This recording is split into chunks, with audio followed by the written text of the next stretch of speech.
Today's shout-out goes out to Mr. Patty's World Geography classes at Central High School in Keller, Texas. How many female justices have served on the U.S. Supreme Court? If you think you know it, shout it out. Is it 4, 3, 2, or 1? You've got 3 seconds. Go!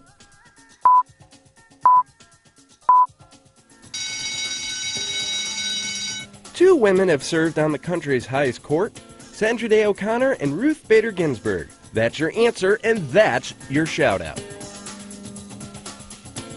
March is Women's History Month. We're celebrating the event on our show and online. You can check out our one-sheet and learning activities at cnnstudentnews.com.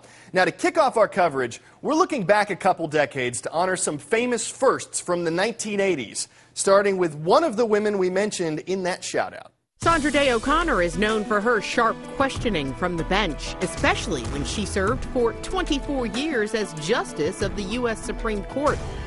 At the height of her career as a judge, President Ronald Reagan nominated her to fill an open seat on the nation's highest court, and in September 1981, O'Connor was sworn in as its first female justice. O'Connor attended Stanford University, as did Sally Ride. But it was Ride who received her undergraduate and doctorate degrees in physics.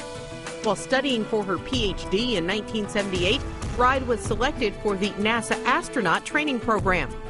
On June 18, 1983, she became the first American woman in space, an experience she later described as the most fun I'll ever have in my life.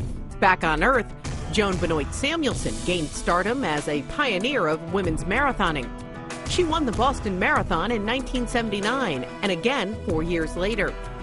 But in 1984, at the age of 26, Samuelson became the first woman to win a gold medal in an Olympic marathon.